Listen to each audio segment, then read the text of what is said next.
It's trash day, I'm putting you out, it's trash day. Putting you out, it's trash day. Putting you out of my mind. It's trash day, I'm putting you out, it's trash day. I'm putting you out, trash day. I'm putting you out of my mind. Now I'm gonna clean up, now I'm gonna clean up, now I'm gonna clean up the house. I'm taking all your garbage, taking all your garbage, taking all your garbage. Hello! Welcome to a self-help edition of Can Crushers Wrestling Podcast. I am your hungover host, Mark the Mark Martinez, and you hear that cackle in the back as we talked a little bit before we started recording. Sir Michael Jenks knows how fucking hungover I am today. It was cheese day yesterday, Jenks. How are you? I'm good. I'm thinking about slamming a couple things down just to test out the microphone here. That'd be great. I've done that to my cohort before when he had a heavy night of drinking. So night was not it, Jenks. We started at 8 o'clock in the morning, and I only got home at midnight. So it was a whole day. Well, at least you got home early, right? Yeah, early Sunday. So wait, so how many pounds of cheese and what kind of meat did you do with it? Well, we did pepperoni sticks, but I think everybody brought a side of cattle, pepperoni is completely processed and all that, but right. Everybody brought probably, those sticks that are like 6 feet long. I think everybody had like 5 of them this year. Wow. And there's like 20 guys. So like we had a ton of pepperoni. Normally we do them together, but we just we had to do a couple runs of cheese, and then we're like, it's getting late into the night. We're like, oh, shit, are we really going to do the pepperoni, or are we going to wait and just take your damn pepperoni home? No, we decided to do the pepperoni, which means we had to run back to the beer store as well to get more beverages. Yeah. And then about 200 pounds of cheese. Jesus Christ. Now, how long... Now, obviously, you're not keeping all of that cheese, so how long are you going to have cheese for?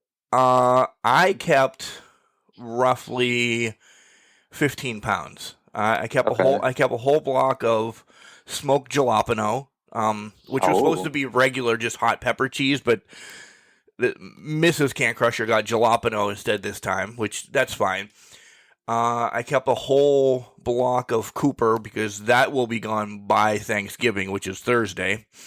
And then I've never smoked provolone before, so that was my kind of weird smoke of the year to see how smoked provolone is. So yeah, 15 pounds of that, and I will divvy some of that up between my dad and her mother. And then I need to get rid of pepperoni because there's no way we're gonna eat.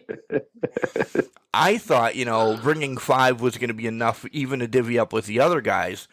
Well, all the other guys thought the same thing, too. Everybody's just going to bring 5 this year, and everybody brought 5 home. So I have a lot of pepperoni. I have a lot of smoked pepperoni, which is going to be Thanksgiving presents to people. You don't like pepperoni? I don't care if you don't like pepperoni. You're getting pepperoni this year for Thanksgiving. Not that it's a present-giving holiday. It's going to be this year. Everybody's going to have to give thanks for the pepperoni. They are. They really are. But overall, I just have a headache this year, Jenks. I don't know if you've heard what happened last year at all. No, but now I'm intrigued. Because if you only have... So the way you phrase that, of only having a headache this year, makes me think last year was a complete and utter shit show. Oh, yes. I'm sure. Yes. I'm sure some of the people that listened to the podcast before heard this, but yeah. So let's start last year. Again, we started at like 7 o'clock in the morning, but we have to put a caveat on all this because last year I had just recovered from COVID. I was able to go out and everything, but I didn't have smell or taste. So I bought, not just cheap beer, because we buy cheap beer because it's like a neighborhood thing. Literally, it's Lucky Streak beer, $15 for a 30-pack, because we don't know who's going to be there. Right.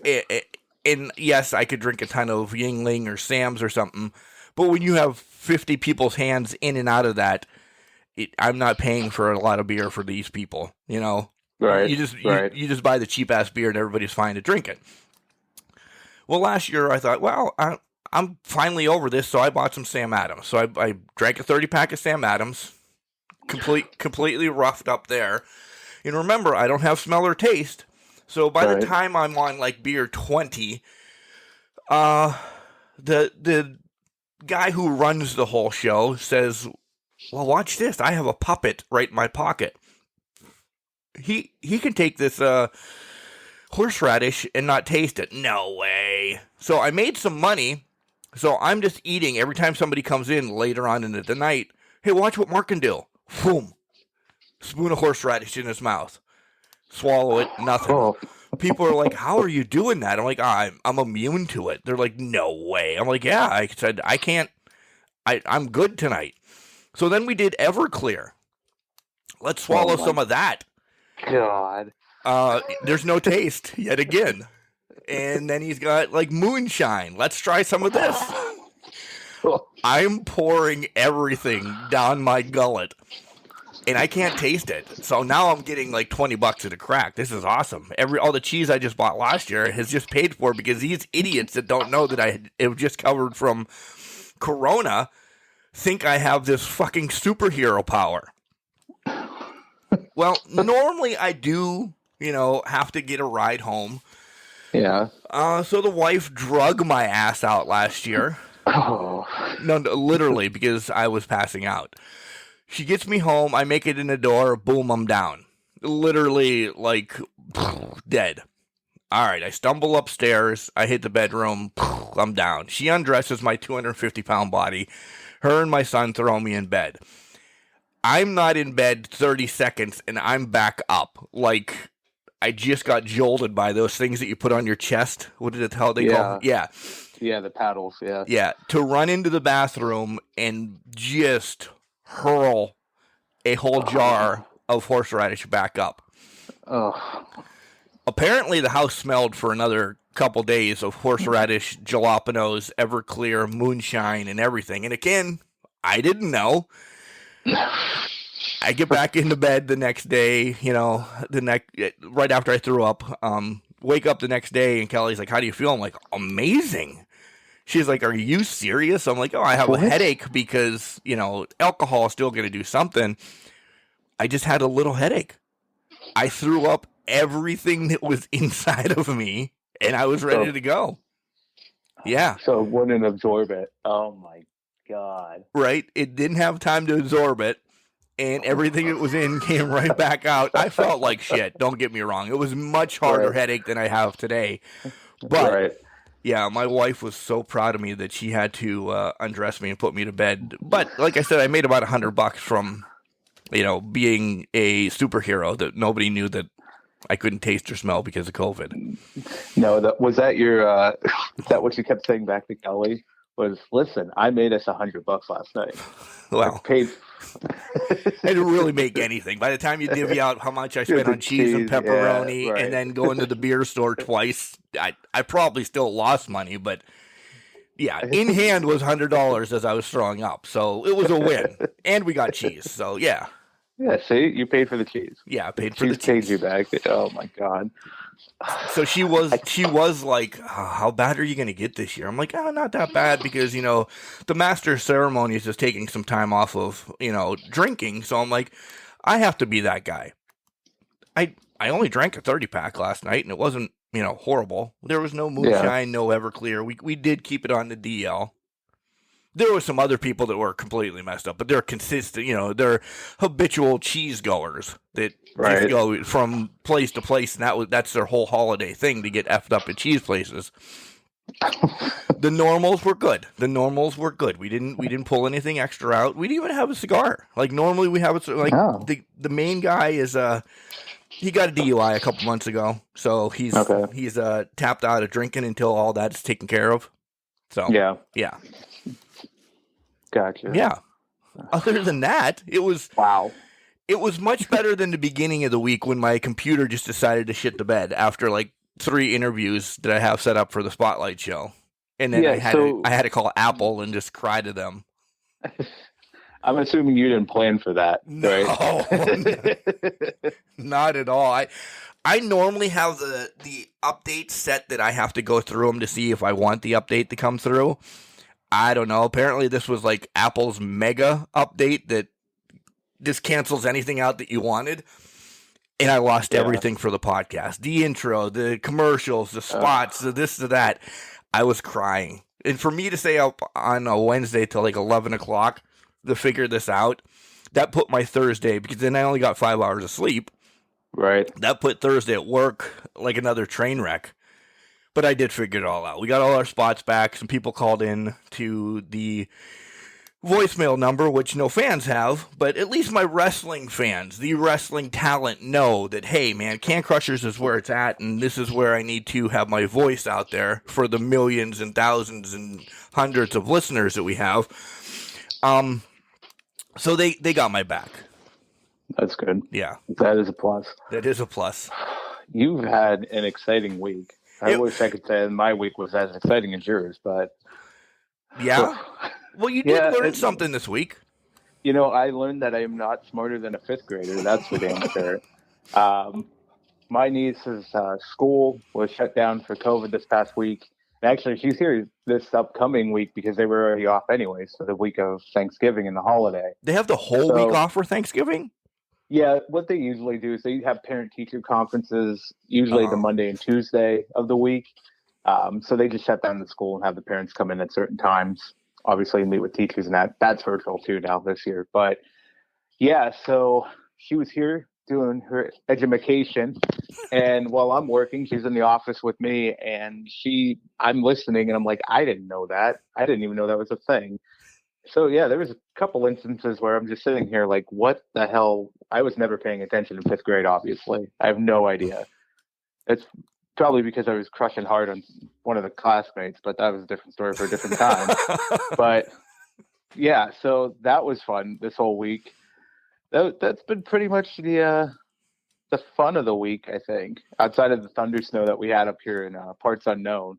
And that's unbelievable because we talked about that a little bit too before we went on the air. Yeah.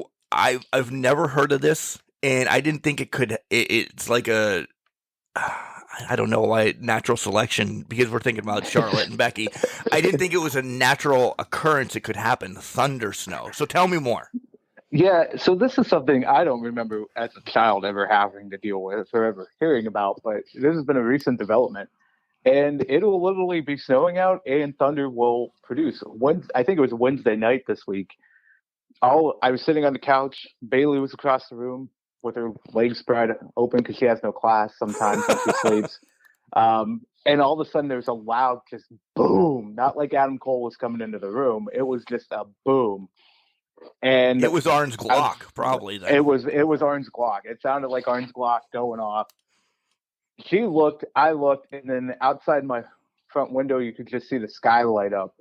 And I'm like, oh, it's a thunder snow type of night. So, yeah, this happens on a regular basis up here in parts unknown, usually at the beginning of winter or like around this time. And it's usually when it's starting to get into that springtime, late February type deal where I think everything's starting to warm back up or getting to that ramping back up to get warm out.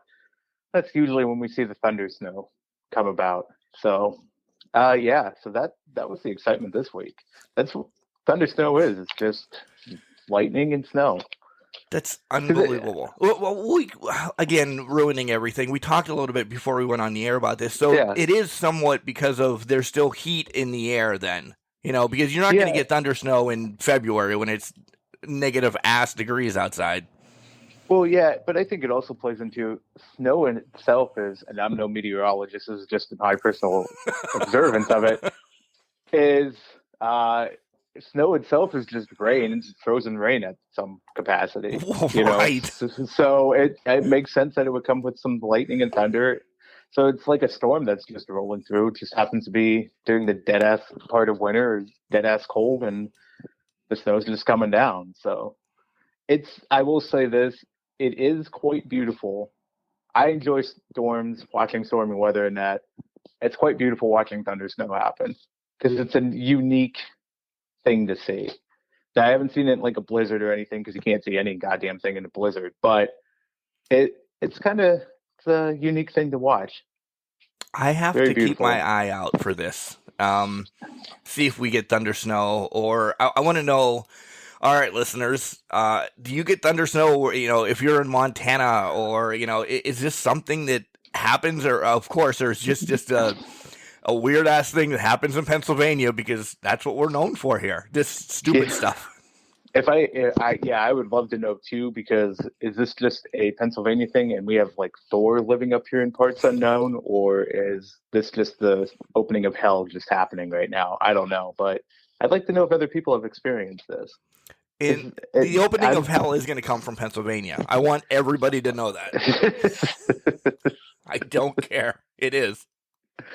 It'll happen. It's already frozen over, so we're frozen over for this winter now. So yeah, good.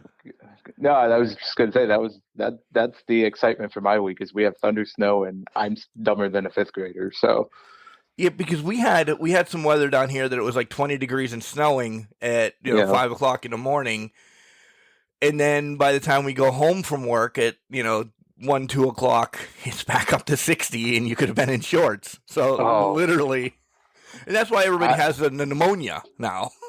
Yeah, right. I would have loved for that to be the case, but here it's now topping out at about 39 degrees. So we've officially entered that phase. Yeah, I think we have too, because yesterday it was just frigid the whole day, which is great for smoking cheese, just to let you know. Oh, yeah. Oh, for sure. Now, I have been thinking about buying a smoker. So now this is even more, well, your shenanigans around it, it's even more intriguing as well. But so smoking cheese is something I hadn't even really thought about doing. Like I've seen like smoked mac and cheese and whatnot, but smoking actual cheese, that might be something I need to look into when I get the smoker. And we have tried almost every cheese out there, so I can help you on. Like Munster is not a good smoked cheese. Just throwing that out there. Not a good smoked cheese. Yep. It kind of the outer end of it kind of turns. I don't want to say it is plastic, but it's got a gnarly taste then. Yeah. So it sounds like it turns into like a Limburger cheese at some capacity. Yeah, because you're really good at eating Limburger cheese. It's happened. I've done it this year. And it's better than people give it credit for. It's not horrid. I mean, I couldn't eat it every day. Once a year. Yeah, if you take the rind off, it's fine. Right. But. And provolone was a new one, like I said, this year. And mozzarella doesn't smoke. It melts. It turns into a pancake, by the way. So just so you know that. We didn't know that a couple years ago until we found out, let's put this in the smoker. And then, boom. What the hell are we going to do with these pancakes? These cheese pancakes. Well, that's what I assumed would happen with most cheese. And this is probably my lack of knowledge on cheese, because I would have assumed all of it would have just melted down into a sticky pancake type substance, but apparently that's not the case, and I've been wrong for a lot of my life. You have to keep it at like 100 degrees. Anything higher than that, you're going to start, and we are not the cheese capital smokers of the world. It's just the way that our setup goes. I'm sure somebody's like, well, if you keep it at 78.6 degrees, you get the most penetration of the smoking, and we use apple and cherry chips to smoke, so it gets the best flavor that we like. Yeah. Oh, that sounds really good. It is. Maybe when I send you a package, I'll send you some cheese and a whole fucking stick. You know what? I'm not going to hold my breath, but sounds good. I don't know. Can I send cheese through the mail? That might be sketchy. Yeah, I don't know. We are a wrestling podcast, though. And we are? Wait, when did that happen? All right. 19 minutes ago, I think. Fair enough. We are on the heels, literally the heels of Survivor Series taking place tonight, and we'll get to our predictions and everything, but why don't we break this up, Jenks? Why don't we just kind of make it a talk show today about what we think is... We don't have to dive into each match, because... Right. It was a mundane week. I don't think WWE did shit to make me want to get this pay-per-view tonight. Thank God I do have the cock, and I just watch it anyway. But I will be watching Survivor Series as I play Madden or I go hunting in like San Pablo today for lions or something. I mean, I'm not fully invested in Survivor Series whatsoever. I have. AEW, hold on real quick. AEW kind of started the storylines like we said last week. Full Gear was their reset, and AEW was going to start new storylines, and boy, did they. So we'll save AEW for the middle. We'll bookmark this with kind of some WWE, AEW, and then wrap it up with Survivor Series, if you're wondering what's on the docket, guys. Go ahead. Yeah, I was going to say, for WWE, the only thing that really got me going is probably Big E versus Roman and Becky and Charlotte. I mean, that's the two major things that I think they were pushing hard to sell the pay-per-view coming up, and not the actual Survivor Series, which drives me absolutely mad. So when we get there, we'll get there when we get there. So right, we're getting there, I think. We're going to get there. Yeah. We'll get there. Let's start with Roman and Big E, because honestly, to me, I think it's the weaker of the story going into the pay-per-view. And we won't do any predictions, but come on, the writing's on the board. It started Monday night with the Usos essentially jumping Big E. And then a whole shit show of a tag team 6-man match happened, which if you didn't see that once Riddle ran down that Orton was going to come at some point, you're stupid. Welcome to WWE programming. I like that. So then I knew that Big E was going to show up on SmackDown. Right. And thus he did, to save his homeboy Woods. Yeah. I thought they were actually going to switch all of this into a 6-man, the Bloodline against New Day, it's Survivor Series, and scrap the tag team match, because I don't care RK Bro against the Usos. I don't. I don't care Intercontinental Champion against U.S. Champ. I am not into that because there's not a title on the line whatsoever. Brand supremacy, it's bragging rights 2.0, and it just sucks. We've said this for weeks now. Are you cooking? No, Bailey's agreeing with you. Oh. That was her pop fest. She ran off the couch and barked at somebody. Oh. So I'm not cooking. But to that point, I guess off of Bailey's point, whatever she was trying to push, it all goes back to there's nothing on the line here. So why would I be invested in this? And there goes Bailey. She's pissed that nothing's on the line. Yeah, I know. She's absolutely. This is her minute. She's going to shine here. But but there's nothing on the line. So why would I be emotionally invested in this card? Outside of, I care about New Day and want to see Big E get retribution, which we'll talk about later on. But yeah, I don't know. There's nothing selling me on this. Between the Intercontinental versus, like, Damian Priest versus Shinsuke does not get my blood going.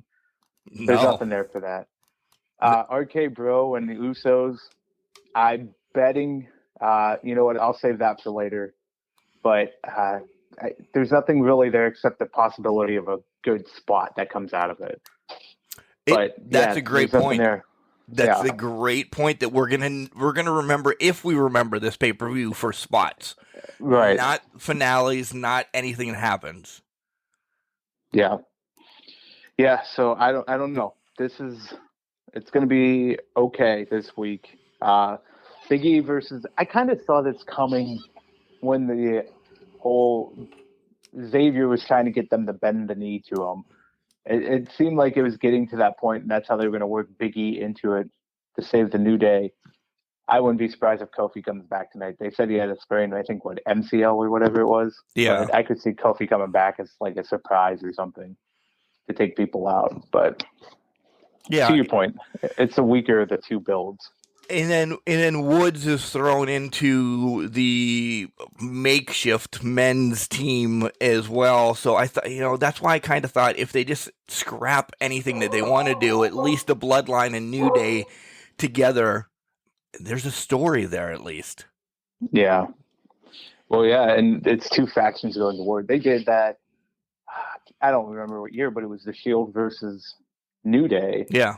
And it was only about 4 years ago, something like that. They reunited just for brand supremacy, and it made sense with the brand supremacy thing because they had been pushing that hard, and it was a good It was a good match. It was a very solid match. So I would have loved to see New Day versus the Usos here, bloodline, if you will. But a little sidebar: how many Survivor Series pay-per-views have you made it through? Because I know you like powering through them before the event tonight. Yeah, there's so many of them. I got through about 10 of them. So really, it was the 80s till about 97-ish when they were good. I powered through. It's amazing.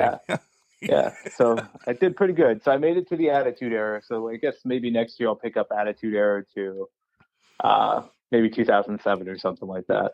But we'll see what happens. I do want to watch the Deadly Game tournament again, though. So that might happen before Thanksgiving. I do like that 98 Survivor Series. That was a good one. That was a good one. I agree. Yeah. So the hot topic this week really has been Charlotte Flair and Becky Lynch. And Becky's been the one talking. So many things I want to say because it started Monday night. Becky's calling out Charlotte, and she is getting the most love in the world. And this is where, Jenks, I don't know if they know what they have in Becky yet. And it questions me because she's so over with this promo with Charlotte that she's ripping on her. And then you drag out, nothing against her, you drag out poor Liv Morgan that everybody wants to be over. She is over. They want to see Liv with the title a little bit, at least a cup of coffee. And you have to switch Becky instantly to that heel then in the same freaking segment. Yeah. And that's where I think she lost some of her, her luster. She lost some of her lackluster. No, she just lost some of her luster in all of that because I'm like, yeah, I want to see Becky punch this bitch in the face, meaning Charlotte Flair. And then, like I said, nothing against Becky. I do want to see Liv get a shot. I do. So I'm like, all right, Liv, do something. This week was like, all right, yeah, we do have the Survivor Series pay-per-view coming up, but we're setting everything else up for December already, which I don't even know what the hell that pay-per-view is called. December to Remember. I don't know what the hell they're calling it this go-around. Let's hope it's not December to Remember. Right, yeah. If they do, we got rights on that, by the way. Yeah, right. But did you see that, too? That, like, everything was, like, all week for WWE, it was just like, all right, we're setting up December stuff because Liv's going to get that shot in December. That whomever else is going to get a tag team title shot. Sasha is going to probably get a match against Charlotte or, something. And don't worry, we will cover releases as well. We have more to bitch about that on WWE as well. Right. But did you notice that too, that everything was like, yeah, we have a pay-per-view Sunday, but we're worried more about December's pay-per-view? Yeah, well, what's interesting is I looked that up while you were talking, Mark, and they actually canceled December's pay-per-view. It was TLC. Okay. So I have no idea what the hell they're building up to now. But it went back to my comment last week where they basically disrespected what Survivor Series is, and how it's a big four pay-per-view because they're overlooking it. It's a minor bump in the road. And if this is the last pay-per-view of the year and they are treating it as a throwaway show, is something else going on here that we don't know? Why do we not care about our last pay-per-view event of the year as it looks right now? Is there something bigger happening next month that we just don't know about? But even going off of that, I love Liv, and you're right. That was kind of clunky transition, but I think they're also trying to it's force feeding two storylines at one point, and it doesn't need to be because right now it should have been Becky versus Charlotte. And honestly, I hope there's shenanigans that this match doesn't happen tonight. Me too. Well, I said it last week. I think they're giving away their WrestleMania match. Well, that's exactly a great point. And I think also they've done a lot of work now, whether it's some of the podcasting interviews, because I don't know if you've heard some of these comments on the podcast, is a worked shoot that is being done outside of it to build up this match. It just doesn't seem like they've built up this match or any matches to the level you would expect on a pay-per-view. I feel like a match would be wasted on this build-up. Yeah. So I'm kind of hoping they push it off until WrestleMania so that we can get this continuously for another, I'm trying to do math in my head, 4 months, if you will, 3 to 4 months, a build. But they won't. Right, and that was my point. Becky's been the one talking. She went on, I think Monday she was on SI, and she talked about her and Charlotte aren't friends anymore. And then Wednesday she was on like Fight Nation or something with Ari, and said that she continuing leaving like little bits of like, Charlotte has been the one that's been jealous of me, how fast I rose to the top and stuff like that. And then she went on another one, and I'm like, son of a bitch, why isn't anybody talking to Charlotte? Why isn't Charlotte coming out on, us or, clearly not Jericho, but on the bump or something?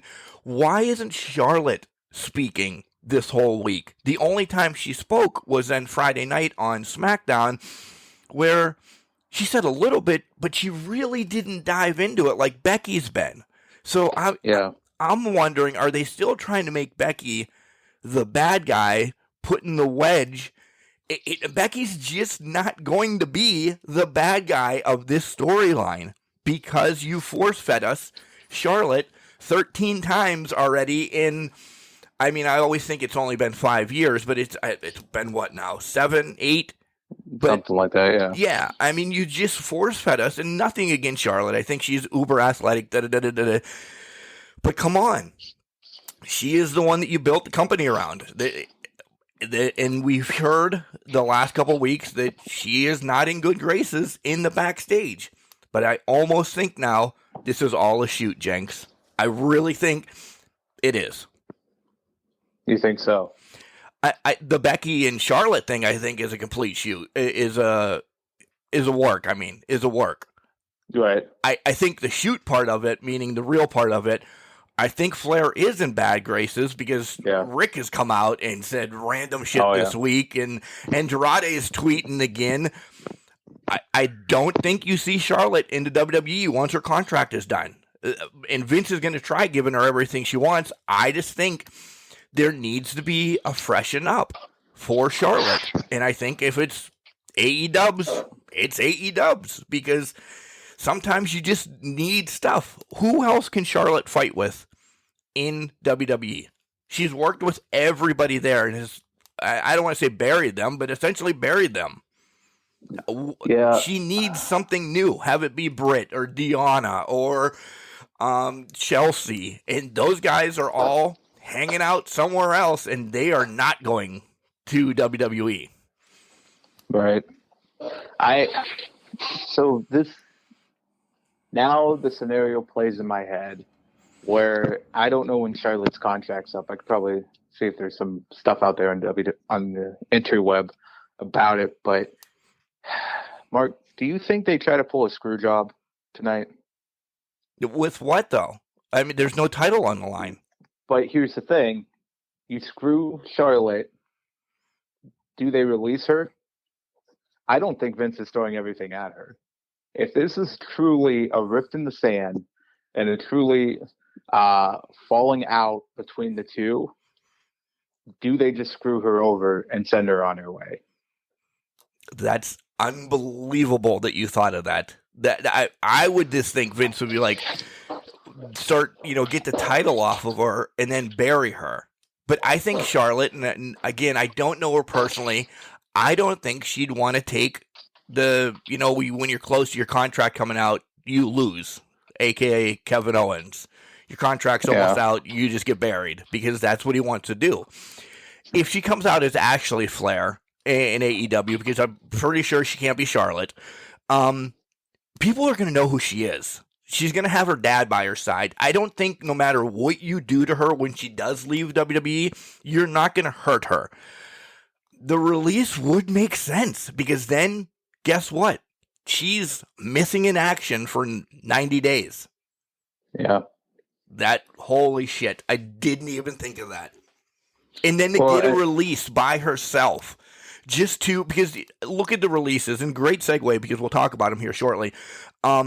It's always been like mass releases, and you're like, holy shit, there's like 8 people, you go into having Survivor Series, you do a screw job on her, and then tomorrow you get a Charlotte Flair has been released from the WWE on a Monday by herself, and you do it on purpose to not have anybody else linked to her. That's Twitter-worthy news that's going to break the interweb, as you said, for the whole day Monday. So WWE then runs Mondays social media, which is it's more eyes on them again, which I think they need more eyes, because have you read people's reactions on releases and everything, how people are just effing done with the WWE? Well, I was effing done when I saw this week, 3 week releases ago, but like this past week's releases were just had me over the top too. It doesn't make any. There's nothing. We could get into releases, and we will get into releases, but I've seen those reactions, and I can't disagree with any of them. I can't either. I think they're absolutely right. Yeah, I completely agree. There's one faction that I'm sure we're both going to be unbelievably pissed off about. Oh yeah, but to stick with Charlotte and Becky, what made you, besides the whole release thing, are you just? I want to no. Let's save it for predictions, because now I want to know. I want to know what your thoughts on how the match is going to end, but we'll save it for the predictions. Okay, we can. Yeah, that works. Other than that, Jenks, realistically, WWE was, I don't know, and we're getting to releases. Let's just run through the shows. Is there anything else on a show that you were like, hot damn, I'm glad I watched that, because I got my notes up, and when the Profits fought the Alpha Academy, I didn't write notes. When Vega and Nikki fought, and then Carmella and Rhea, I didn't write notes. KO against Finn, I knew it was going to happen. I didn't write notes. I didn't write notes for anything on Raw. SmackDown, same thing. You saw Sheamus was going to take that spot. Cool. Rich Holland came and helped. That's cool. They're buddies. Ugh. And again, you're setting up for Flair and Toni Storm afterwards. Okay. Yeah. That's all I got. That's literally all I got from wrestling WWE's version this week. Yeah. For me, I was just going to I enjoyed the Owens-Balor match.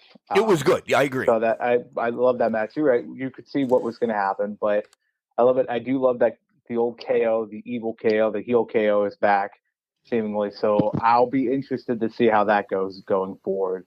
It might be his last hurrah in the company, and he wanted one last run as the heel Owens, but it'll be an interesting ride. SmackDown-wise, Sasha versus Shotzi, I enjoyed the match. I thought it was pretty good. But again, like you said earlier, there's so much dissension on these teams that I could just see people walking out left and right later, and we can get to that later on, but I can just see people walking out of matches left and right. There's no teammanship, if you will. That was a made-up word, I think. What the hell is teammanship? Teammanship. Oh. But yeah, so there's no uniting. There's no unite again across the team. So it is what it is. But I give props to Sasha and Shotzi. I thought that was a very good match from those two. I did like that match. I really did. All right, so that's let's dive into the releases. Do you have them up? Since you are very quick on the computer, and I have the recording aspect. I do want to mention this before you get to the releases. The new Jericho Cruise has been released. Did you see that? March 14th. I did not see that. March 14th to the 18th, from Miami to Nassau to Norwich Pearl. On the Norwich Pearl, Mark, you're an idiot. Learn how to read. So from Miami to Nassau, 4-day cruise, and guest of honor Mark Henry. The cruise director is Mickey James. The what the hell do you call them? Gallows and Anderson are going to be there. Swoggle's going to be there.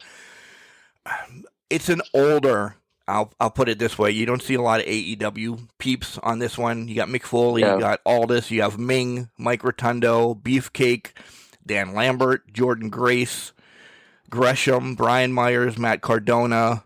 One of the girls that was a Funkadactyl. Her real name's Aria Andrew. Which one was that? Oh, so it's got to be Cameron. Yeah. The Boogeyman, ODB, and then there's like a ton of bands. I was actually like excited. I'm like, oh man, that's my birthday weekend. But it doesn't look great. And I'm trying to find a cruise to take my wife on because she's been wanting to go on a cruise all the time. But I'm thinking she's not going to do a wrestling cruise. And it's about. You don't think you can convince her to do a wrestling cruise? I'm pretty damn sure I can't. If we would go combined, it would be like $1,100 a piece. If I go solo, it's $1,600. But yeah, I would still go myself. Don't get me wrong, because shit, it's wrestling. It's a cruise. I'm sure there's a ton of alcohol on it. I'm down, but I think she would need more. Maybe to have, I don't know, maybe Cole Swindell on it or something as well. But if you want to go, check out the Jericho Cruise. It's out there. All right, very nice. Yeah. I didn't realize they were going that older crowd. So are they doing the Jericho Cruise twice a year now? Yeah. Because this would be, so March and October. Yep. Okay. I didn't realize they started doing that. I thought it was just going to be the October ones. Yeah. Going forward. But. Maybe I'll shoot for October for her. Maybe, this could be a whole big, I don't know the word, elegant thing that I have to do for the year to get her to go in October when they have like legit AEW shows on it. Yeah, I doubt it, but you're gonna have to sell wine and dine and sell this. I'll have to sell more cheese, pepperonis. She got the. There's two releases that I'm actually pissed off about right off the bat, and we'll talk about. Go ahead. Do you want me to list them all and then we'll go? Yes. And then you can go into that. Okay. So releases are John Morrison, Isaiah Swerve Scott, Top Dollar, Ashante V, Adonis. So obviously Hit Row is completely gone now. Tegan Knox, Drake Maverick, Shane Thorne, and Jackson Riker have all been released as of this past week. Mark, what are the ones you're most pissed off about? Well, I'll just run through this. We knew, we predicted essentially that Morrison was probably gone. Yep. Yeah. Because his wife was let go. Tegan Knox pisses me off that she was released because as much as she's done in NXT, and I know she's injury prone and everything like that, but she was built up so much in NXT, her and Shotzi coming up. I thought, yes, she's going to get a push, and I was okay that they got broken up because I love Tegan for Tegan. Right. They released her where they need superstars in that women's division. No disrespect to like Carmella or anybody, but I mean, there's other ones that, why are they still there? You might as well bring back Foxy because that's how some of them are working right now. Or push Dana Brooke or whatever. I don't know. So Tegan pissed me off because, she could have worked well with anybody. And then the one, come on. Fucking Hit Row. Yeah. Really? You have put, I would think, millions of dollars in promoting them, building them. And I heard that all three of the other guys went to bat for B, and they're like, why did you do this? And they kind of got, in bad graces instantly with everybody. But they went downhill as soon as they made them face, too. I was like, So again, they're now sitting on the fucking sidelines for 90 days because they just all signed their goddamn contract to go to the main roster. That's what Vince is going to do. They're hot. I don't know what the hell I'm going to do with them on the main roster, so I'll make sure they sign their main roster contract and then fucking cut them. He's a lunatic right now. He really is. And I continue to say, maybe I'm done with WWE. I'm not ever going to be done. I'm just going to be a pissed off 44-year-old man wanting to know what the hell is really going on, Jenks. Well, yeah, I think I have a lot of opinions on the mental state of Vince McMahon. I don't know where his mind's at. I could speculate till the live long day, but it seems like now, and it was Malachi who got to the main roster. He didn't sign a main roster contract and got was essentially just a 30-day no compete clause, I think it was. So I think this is how I don't want to say they're overextending or trying to make up for that in a certain way, but it seems like now they're making sure that they sign within a week, whether they have it or not, whether they have a plan for them or not. And then once they get there, it's like, oh, well, yeah, you signed the main roster contract, so we can't send you down to NXT. So we're just going to let you go. Or is there a tax? I'm wondering if there's some sort of other business implication that's in their NXT contracts right now that's forcing them to bring these people up so that they can release them. Because that's a great point. It seems like there's a lot of people that have just been brought up, they haven't done anything with, and then they release them almost immediately. Hit Row got in bad graces because they went to bat for BFAB, and I don't blame them one bit. Not at all. And, if you want to call them a problem backstage because they went to bat for their friend, I'm sorry, that's not a problem. That's just them voicing their concern. You brought back Samoa Joe before when you released him, but you brought him back 3 weeks later because the right person went to bat for him, a.k.a. Triple H. Right. I get it.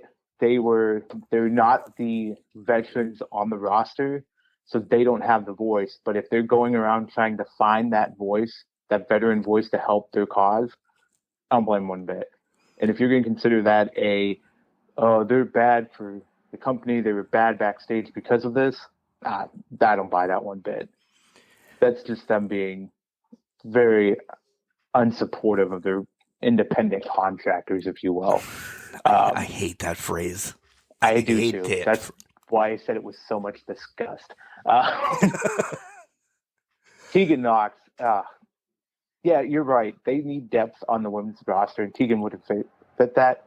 I've heard stories come out this week that Tegan has helped a lot of those superstars out. So she was not only a great talent in the ring, she was a great individual backstage that was a veteran who was helping out the younger people on the roster find their footing, find who they are. Kind of taking that trainer role over. Exactly. On the road, you have that on-the-spot trainer. Why wouldn't you want that in your locker room to help those people out, to get them to where they want to? Yes, I get it. Tegan, this was her first crack at the main roster. And maybe it's rubbed some people the wrong way, but I wouldn't want to lose that person in my locker room, that veteran leadership, if you will. Even though she's newer to the main roster, that's a lot of veteran leadership that you just threw out the window. The argument could be made for Taya Valkyrie or any of the other women that they've done this to, but Tegan was there, and you've heard the stories that she was actually actively helping people out, and they got rid of her. Yeah. I will also say I was a little upset. Not upset, but I was disappointed in the Drake Maverick release. And it's because he has grown on me that he is a phenomenal talker and can sell a story. He can work, but he can sell a story to live long day. I don't know if you saw. I loved him as Spud, by the way, when he was in Impact. Him as Rockstar Spud. Yeah. Yeah. I don't know if you saw his promo, or not his promo, but the video montage package that he did when he was released this week. I did. Okay. I did. That was a work of art. Basically telling himself, pull yourself together, you will get through this. That's another piece of creative talent you let walk. And it just goes to show how overly scripted the company has become. No detriment to them, and like you, I'll be an old curmudgeon old man yelling at WWE, but still watching it because I love wrestling and I love what that company was, and the talent that they still have on that roster is going to produce some great matches. Don't let that fool you. Oh no, even they will for very sure. Overly scripted or not, but God, just let some of these guys run with what talents they have. Drake Maverick, Rockstar Spud, whatever you want to call him. He would have been the most creative person on your roster, besides Bray Wyatt, had you not released him. But again, this is where we live. This is the time we live in with WWE. So you brought up one thing about does it mean something else is coming with the WWE, and we'll get to that. I want to know, what do you think your thoughts are of being Kyle O'Reilly, seeing what Bobby's doing in AEW now, or Roderick Strong, or even Ciampa, or like we're calling the veterans now of NXT, or they're like, well, even Gargano, your homeboy, are they like, shit, we want released, but there has to be some type of superstar power on NXT, because it is literally turned out to be, I'm not knocking indies whatsoever, but NXT has now become truly an indie show where they're on TV every week, and some of these people training and wrestling on shows right now for NXT have less time in the ring than people in the indies all around, but they're spotlighted all the time. And at some point, no disrespect to Kyle or Ciampa or Gargano, two of the three have been on the main roster and they got sent back down. Kyle's not the best talker, but he's a great in-ring worker. He needs to be with somebody, and he's got nobody right now. So do you think those guys and gals are like, shit, please release me too. Just get me out of this. I'll take the 90 days or 30 days, rebound, and go to Impact or back over to New Japan or wherever. Do you think there's people wanting to release now, Jenks? I think they want it. They're also, or they're fine with where they're at, but fearful of being called up, because we've seen people just get released 2 days after being called up. The other thing would be, I don't know if it's released, but I will say this, Mark, you brought up an interesting point where it's a lot of younger people that are basically going through the motions. They're working out how green they are to find their footing. So at some point, the writing's on the wall. I think the writing's on the wall now for each person you name and more. They will let them go, either via contract expiration or by release, when they feel their replacement is ready to take the reins. Yeah. Because they're home-growing the talent. And that's unfortunate, because every person you named could main event somewhere. Yeah. And tear the house goddamn down. And it would be the greatest thing people have watched in a long time. But they're not going to push them. Ciampa's the champion right now, I think, thoroughly until Braun Breaker is ready.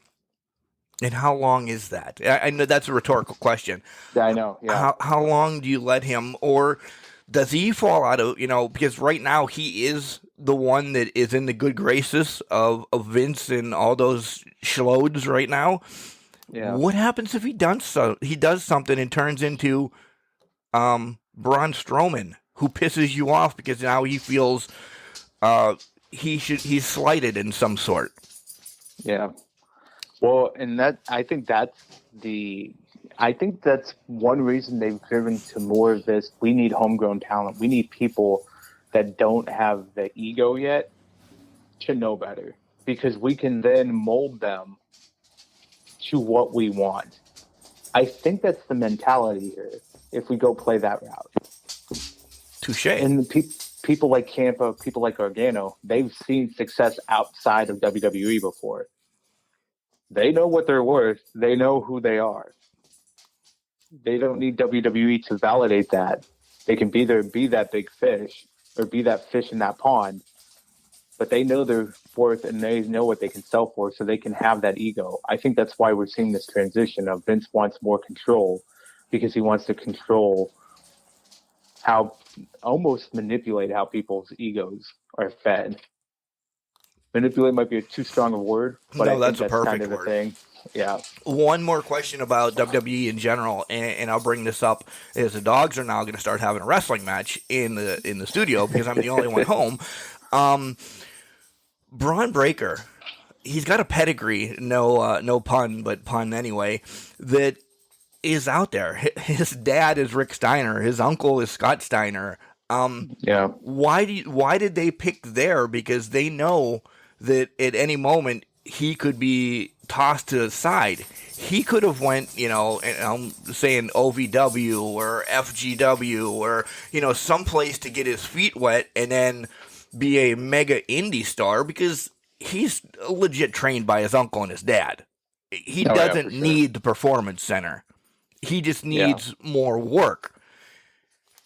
Is he there just to get work? And if he doesn't like what's going on, he's never going to resign? Just take a little bit of a push that WWE is going to give you, and then peace out. I got what I got from here, because he did not need WWE.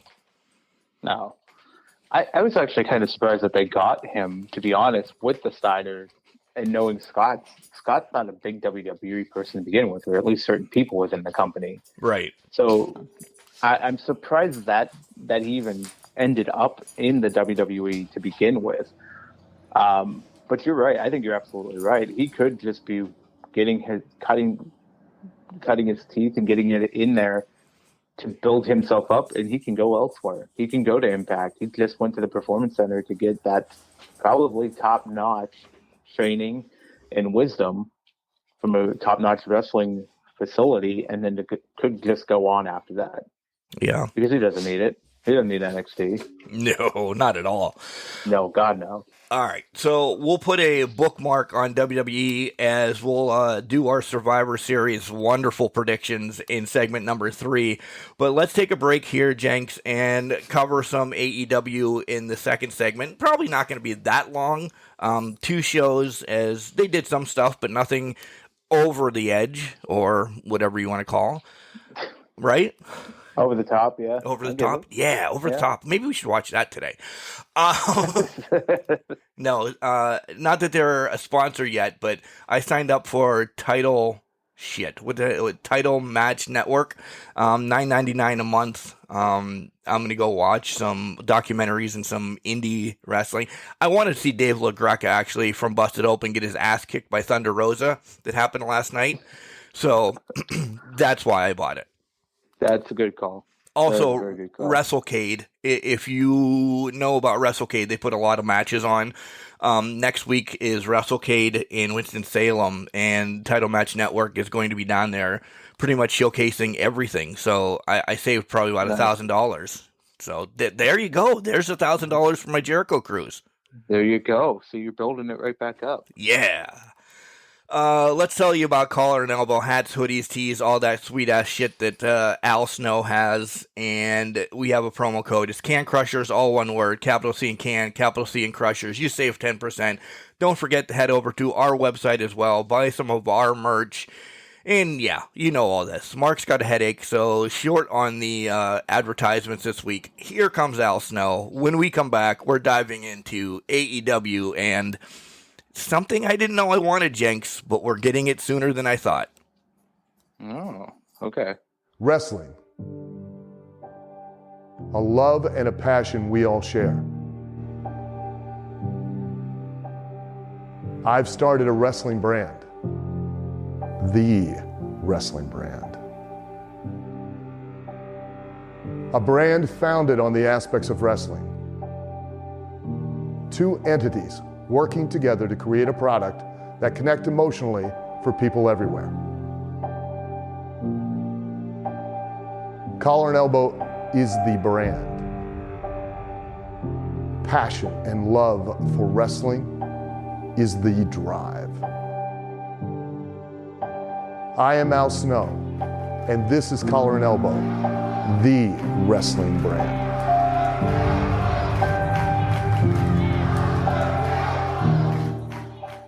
This is Impact referee and senior official of OVW, Daniel Spencer, also host of the Ringside Podcast, giving you a message that you should absolutely, without a shadow of a doubt, never ever listen to Can Crushers podcast, because it's trash. Plain and simple. It's trash. It says it in the name, Can Crushers. Like, really? You could listen to Ringside Podcast. You could listen to Jericho's podcast. You can listen to many other great podcasts that Conrad Thompson does. But why? Why do you listen to Can Crushers? Why? I don't get it. I don't get it. And for the last time, Mark, will you quit calling me, asking me about my extended warranty? I know it's you. No, I'm not going to, my car warranty hasn't run out, so stop it. I know it's you doing those calls. I know you're behind them. All right. I guess I got to say something nice right now, correct? All right. So, love you, Mark. Love the show. You're listening to Can Crushers podcast. And, so crush it. And welcome back to Can Crusher segment 2. We're diving into AEW. Jenks, I don't know why this guy, Daniel Spencer, called, because he had no love for us. Maybe it's because we don't cover enough of him screwing his job up in the ring at OVW or Impact, but he called in, and I thought he was going to give us a nice shout-out, but what a giant douchebag he was. During this time of year, people like me tend to be more jolly than anything. Like, come on, man. Why you got to do this to me? You put me in a bad mood. Santa's going to leave you a bunch of coal and shit on your doorstep because this is unreal. First of all, he promotes his own podcast. Then he lists off like 100 other podcasts, and then he says, "Oh, keep crushing it." Come on. This is just complete, utter chaos. I'd like to talk to this individual at some point. I'll give you his phone number. Just blow it up. What a jackass. Dynamite. So we start off Dynamite, and Omega is taking some time off. Jenks? Yeah. I said this is the right thing to do. Again, they listened to the pod. AEW, Cody Rhodes and Brandy and the Young Bucks and everybody there, Tony Khan listens, because this was the thing. I said, once Omega loses his title, you're going to see him take some time off. Well, guess what happened? Omega's taking time off. Tony Khan, we can't write your stories for you every week.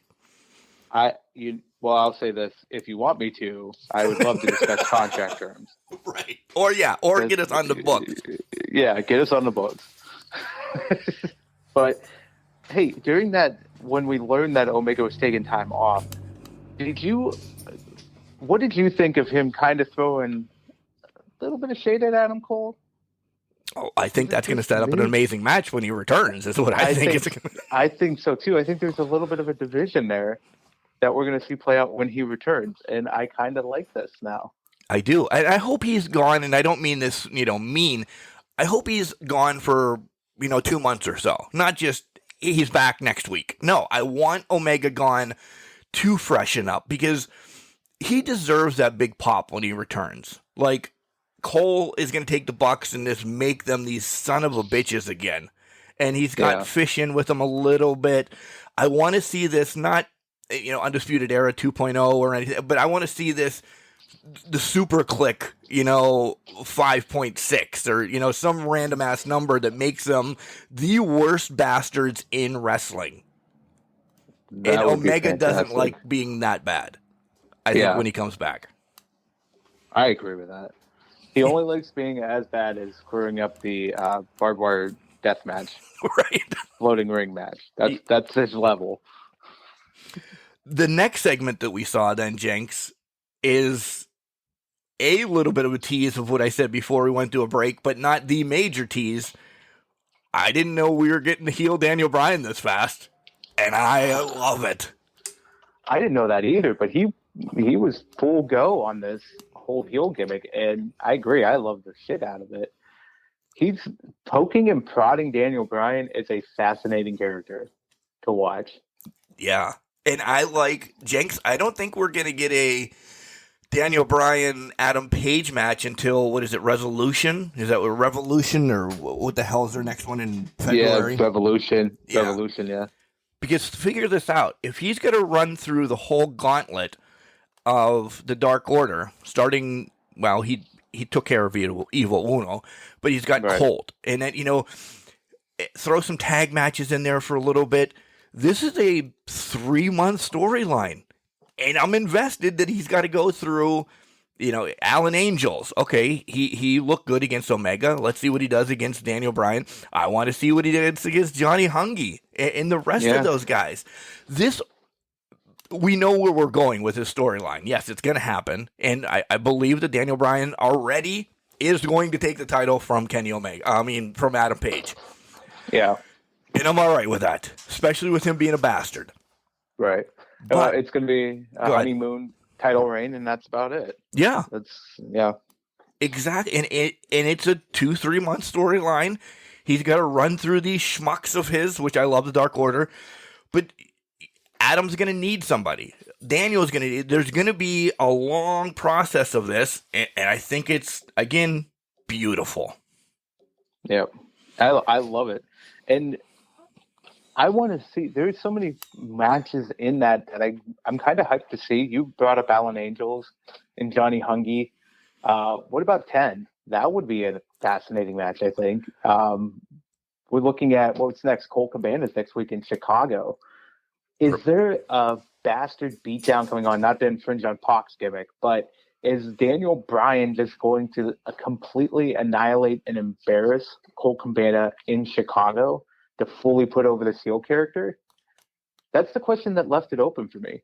Yeah. I kind of want to see that, because I think that would just completely push him over the top as a heel and sell him completely to everyone as a heel. If the promo this week hadn't done that already. Dropping WrestleMania? Yeah. Right? That one, I'm kind of shocked he dropped WrestleMania. I guess it's big enough that there wouldn't be an issue with it, but that's a hell of a call out. Did you everybody was going nuts. He dropped WrestleMania, and did you look into the crowd then? Because he said WrestleMania and everybody was like, for a millisecond, they're like, oh my God. I mean, there was that legit pause in the world that WrestleMania was said. I mean, AEW's all right saying everything, but that's the biggest wrestling show in the world. So you say WrestleMania, you clearly are giving a stroke to your competition. Oh, yeah. Oh, for sure. I did notice that. The not so audible gasp of people in the crowd just trying to process what was just said to them. Yeah. And because I did it too. I did too. This morning. Was he literally just said that? What is going on here? But again, I mean, this talks to how creative people in the industry can be when they're given just the microphone. Say, have at it. Good luck. Here's your talking points. Yeah, and run with it. And run with it. And he can get away with saying WrestleMania. Maybe it's because his father-in-law is future endeavoring people in the competition. I don't know, but he can get away with it. So the MJF promo, I thought this was going to be the only thing that we got from MJF, and there's more to come, which that's the major topic that I want to talk about. I love this promo at Full Gear because subtly he had the ring on the whole time and just talking and never really made reference to the ring until the last 15 seconds, but it was always dangled. His pinky was always pointed up so you could see the ring. That's great storytelling. And he's like, Darby, I beat you with a fucking headlock with the ring is on. So I'm like, yeah, that's cool. I love that. And I thought, if that's all we get from MJF because he's going to get a week off, cool. We can fast forward to the next MJF thing, though. If you want to say something about that, cool. And then we'll come back to talk about Eddie's next thing and maybe some of the other matches. But MJF in a total, just coming out being a complete jackass. He's beating everybody. Punk comes out. Hi, I'm Maxwell. Punk turns around and leaves. I didn't think we were getting it this fast, but I goddamn want it already. Yeah. How about it's Punk dropping a pipe bomb without saying one word or shaking his hand? Oh, shaking his hand. Well, he's basically just saying, "You're beneath me." Yeah. Without saying, "You're beneath me." How MJF riding this high pillar? He was the top pillar. He's beaten all the other four pillars of AEW and their success. Punk comes out and goes, "No, you're beneath me," and just walks away. Like, he doesn't deserve recognition for being that top pillar. How fast did that just throw MJF into the goddamn muck and mud and dirt? Because essentially it just said, you're shit to me. Yep. See you, bye. Now MJF's going to be playing this game. So does he chase Punk for 3 months to get a match out of him? Well, which is going to be an interesting play for MJF because he's never been in that situation before. I think we get Wardlow Punk. I think we get Spears Punk. I think we get tag team Punk and somebody against them. I think until we get to, I don't want to joke because I have to cough. I think this does last. Again, it was the first thing that we saw, of these two running into each other, and we're building that storyline for 4 months. And we're okay with it because now we're like, where is this all going to go? I hope it's a chase for 4 months because both of them talk. They could never cross paths again until February and just bitch at each other on the mic or pop up on the Jumbotron. All right, that's already the match that I'm buying Revolution for. Already. Right. Good. Sign. Here's my fucking $50 again. Cool. Let's go. Yeah. Well, my thought is, so Punk's already got a history of doing this now. He made Eddie chase the match. Yep. He made Eddie get to a point and force the match to happen. Whether he probably wanted the match all along, but he made Eddie basically beg for the match at Full Gear. He's doing the same with MJF. He is. And he's telling him he's below him. I don't know if we get Wardlow Punk in that because this is not people chasing MJF to fight MJF a la the Labors. This is MJF having to find a way to try to fight CM Punk. And this is an unfamiliar territory that MJF's about to go into, I think. And that's what buys me Revolution is because Punk doesn't need to touch Wardlow, Spears, FTR, anybody in the Pinnacle besides MJF for me to buy this pay-per-view because it's making MJF step out of his comfort zone and get desperate, a.k.a. possibly even sacrifice friendships to get the Punk. Like Wardlow, like Spears. You've just changed my mind now. You deep dove into this since Wednesday. I've had to. It's on my mind because I've wanted MJF Punk for 7 years Punk now. Yeah, 7 years. You could say 7 years. As long as I've known MJF has existed, I've wanted this match. And then it became almost a reality when Punk signed. And now it's going to happen. It just makes sense in terms of storytelling that this would be the case. Or to me, that would be the case. That's how you do it. This flips MJF on his head. Okay, you've beaten the future. You have to beat the past and the present. Maybe this starts a year of MJF chasing the title indirectly that we don't know about. Well, hasn't he been chasing it since he won the ring? Like, at one point, I thought this ring gets converted into a title shot. Didn't they say that at one point, that if you win this ring, you get a title shot? Well, he's never had a title shot. Or are they trying to make us forget about that ring is worth something besides just punches in the faces? Yeah, I thought at one point that it was worth a title shot. And he did have that one title shot against Moxley. Freudian slip. He did have that one title shot against Moxley, but he didn't succeed at it. But to me, the chase is more of you've beaten the future and you've proven you can beat people that are going to be stars down the road. You haven't proven you've beaten anybody here and now. Yes, he's beat Jericho. Don't get me wrong on that. He's beaten Jericho. He's beaten a couple other guys. What about these legendary status guys like a CM Punk, like a Daniel Bryan? And I'm not saying Jericho is below them at any means, but Jericho's still an active competitor to me. Well, yeah, he is. Yeah, so where are you sitting with the present in that? We don't know where MJF sits in that. So, because a lot of his matches on Dynamite and that have been against enhancement talent. Well, yeah, they have been. Yeah. So why? Let me say why go right off the bat with the one that we want? Because if you're saying this could be a year build up for MJF, and I'm all right with it. Trust me, I'm all right. why jump right into Punk already? Because there's other legends that he could have, why not, hey, I want Sting? And that could have been like a 3-month story or something like that.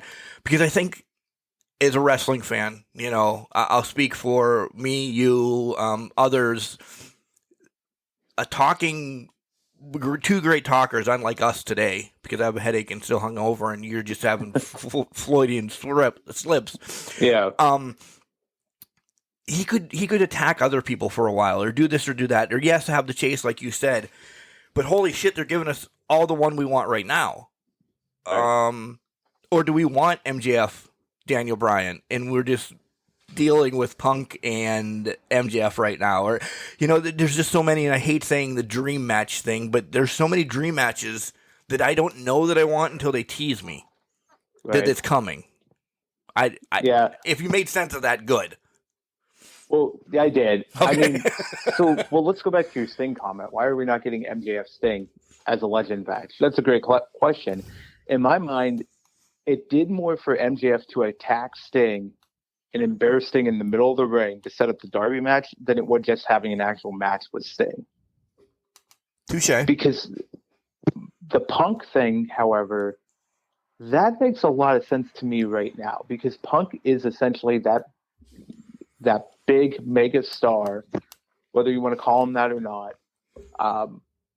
He's that big mega star that can take MJF from where he's at as a future star and push him to the current star. A lot of us already think that in our mindset and watching the product in that, but he's not officially there yet. He hasn't had that big marquee win. Love Jericho. He's not the marquee win MJF needs to put him over the top. And Punk has proven he can still wrestle and he can still fight. MJF, Daniel Bryan, Full Gear next year for the title. I think that's a possibility. So I think Punk is the perfect start for MJF's path to the title to be champion by the end of 2022. And now that you said that, it is, and I'm going to use something that some people hate. You start this feud with somebody who was an indie darling back in the day, CM Punk, and you end it with, as much as I love Punk and I love Bryan Danielson's still considered the biggest indie darling that's made it. I don't care what anybody says. That's my opinion. So you start it with an indie darling of CM Punk. You end it with an indie darling of Daniel Bryan, and maybe you throw, I don't know, you got Christian in there that it wouldn't do much for MJF, but it's another notch. He's a Hall of Famer. He does this, and for Christ's sakes, we don't know when Roman Reigns is coming to AEW in 6 months, because he'll be fucking released. Jump back to that, and I just broke my microphone. Just so you know that. Yeah. Oh, good shit over there. Yeah, shit's happening. But we're good. We said it was going to be a shit show, it is. Talking earlier, yeah. So let's go off of that real quick, there, Mark. You talked about Roman Reigns. I mean, Kevin Owens, Sami Zayn, their contracts are coming up here. At least we know Kevin Steen is. We'll call him Kevin Steen now, so I can get used to it. So I'm not calling him Daniel Bryan like I've been calling Bryan Danielson that all the time. But Kevin Steen's contract's coming up here, and I think in our minds he's on his way out. Yeah, he's an indie darling. He's an indie darling, and I think he's going to be a free agent, and I think he's a possible opponent for MJF at some point, because I don't think AEW would let him go. No, he's got that fault. He's got, and I hate to say this, that he's got that ROH following that has carried him into the WWE, that made him him. And as much as ROH isn't going to be around, they're still there. People still love Kevin Steen for what Kevin Steen did. You can like Kevin Owens, but you love Kevin Steen. Kevin Steen. Exactly. So I think the possibilities are endless for MJF on who he can fight. I think Punk is that big step forward that cements him as the guy going forward right now. It puts him over the top. just like when it's Jungle Boy's time to rise to the occasion, to get on the path to probably a world title shot, he will have that big marquee match. It'll be the same for Sammy, because Sammy hasn't had that marquee match yet. And it'll be the same for Darby. Darby's had plenty of opponents, but he's never beaten them. He'll get over the hump at some point.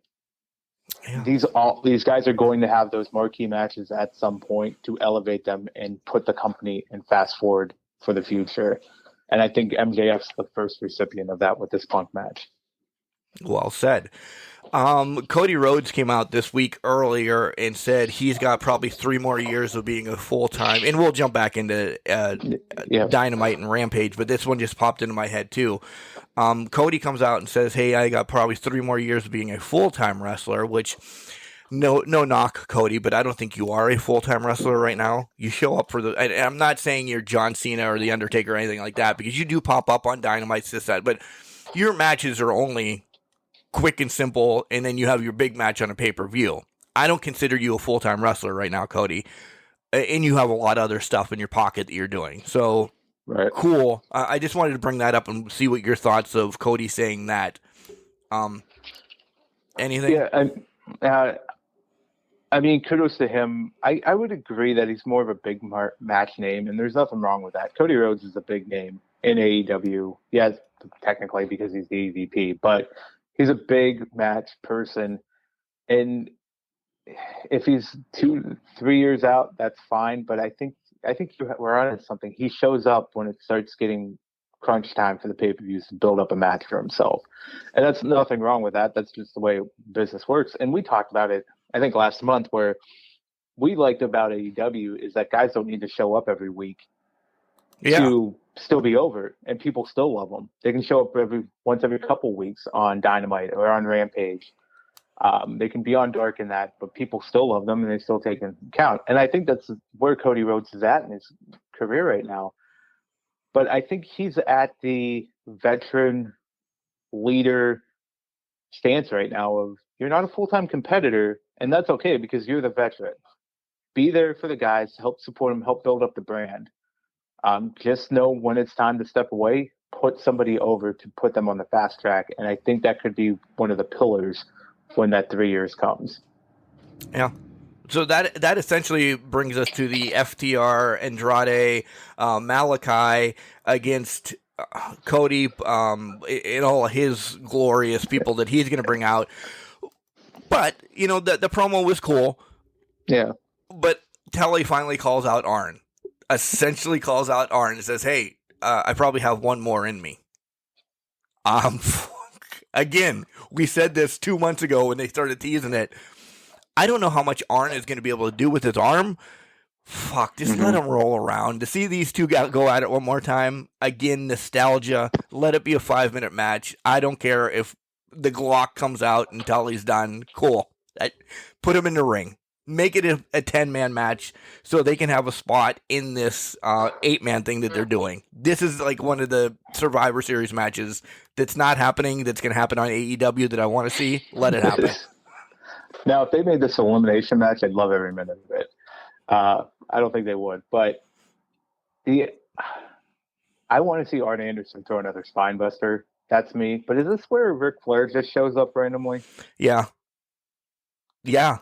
It's happening. Yes, because good segue again. I posted something on the Facebook, I don't know if it was Friday or Saturday, that Ric Flair wants to work with CM Punk. Yeah. Yep. I don't know if Flair's going to be in the ring, but at least he wants to, a promo-a-thon between those two. Let's go. Let's fucking go with Ric Flair. I know we bitch about, oh man, he's always lingering around. And no disrespect to Charlotte, because he doesn't need to be with Charlotte. He doesn't need to be with this person. If you let him and CM Punk just throw shade at each other, take my $50. I'm good. I'm paying for a fucking promo now. Now I'm in full fantasy booking mode here. And if I hadn't been all episodes, we've been seeing dissension in the ranks between Andrade and his manager. Right. We've mentioned that Ric Flair could be Andrade's manager. He's done it in AAA. when he challenged for the title. Could that be the opportunity there? He could still work with Punk if Andrade and Punk have a program. Right? So, I mean, that's another possibility. He fires his manager. Andrade fires his manager for Ric Flair. You could see that too.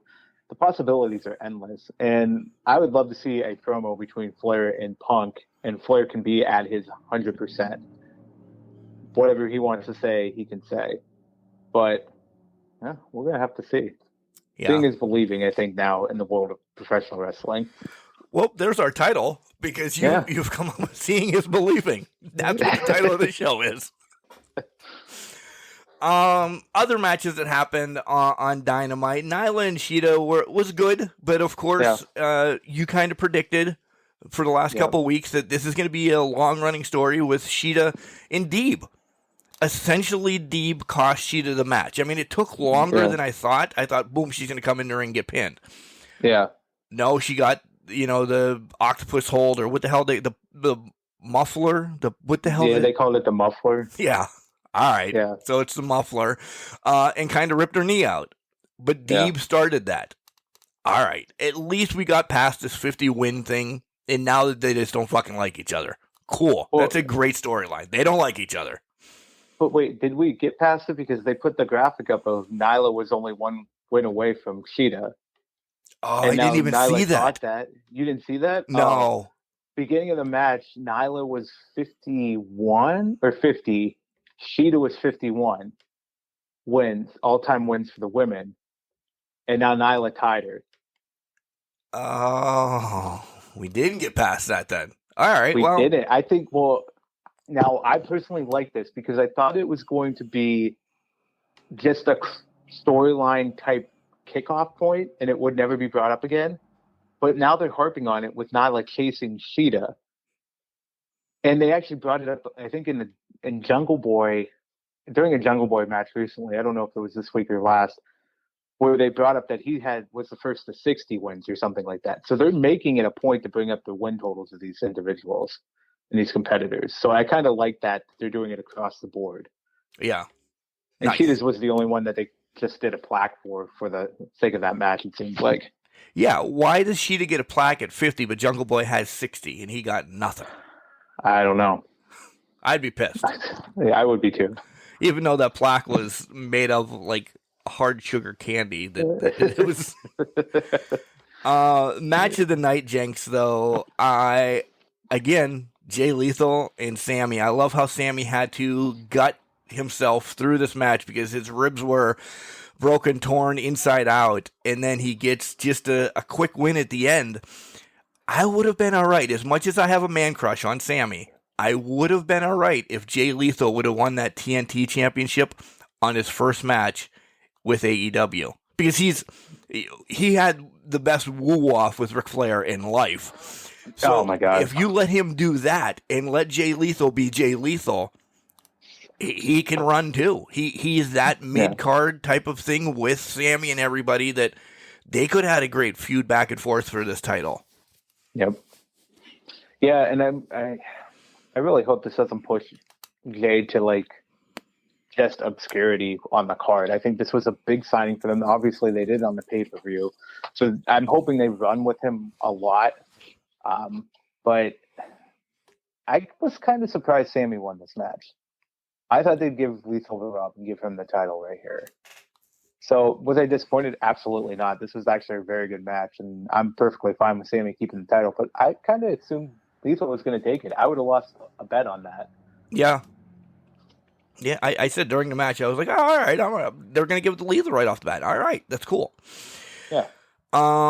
Two other things quickly.